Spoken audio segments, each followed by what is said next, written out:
Digital payment cashless છે, ફ્રોડલેસ life. Paytm, GPay કે PhonePe મોબાઈલમાં વોલેટ ભરેલું છે પણ એક જ ક્લિક ખોટો પડે તો તમે રિચાર્જ કરશો પણ એકાઉન્ટમાંથી તો ફ્રોડસ્ટર વિડ્રો કરી જશે. આ પ્રકારના ક્રાઇમ્સ કેવી રીતે થાય છે? અજાણ્યા લિંક પર ક્લિક કરવાથી મેલવેર ઇન્સ્ટોલ થાય છે. ઓટીપી, યુપીઆઈ પિન શેર કરવાથી પણ થઈ શકે.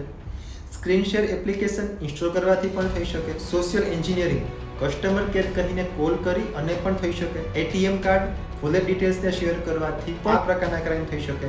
તો હવે ક્વેશ્ચન છે, ડિજિટલ પેમેન્ટ સેફટીનું ચેકલિસ્ટ શું છે? ફર્સ્ટ ઇઝ યુપીઆઈ પિન કોઈને ન આપો, બેંક પણ નથી પૂછતું.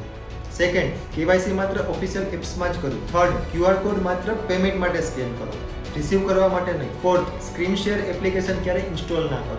ફિફ્થ, ટ્રાન્ઝેક્શન એસએમએસ હંમેશા ચેક કરો. સિક્સ, સ્ટ્રોંગ એપ્લિકેશન લોક અને બાયોમેટ્રિકને ઇનેબલ કરો. Seventh, wallet auto debit service of રાખો. એઇટ, ડેઇલી ટ્રાન્ઝેક્શન લિમિટને સેટ કરો.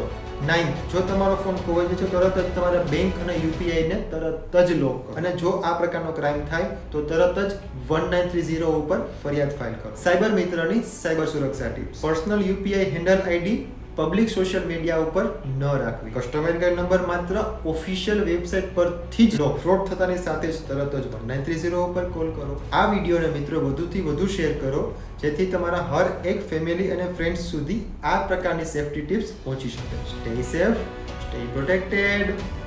જય હિન્દ.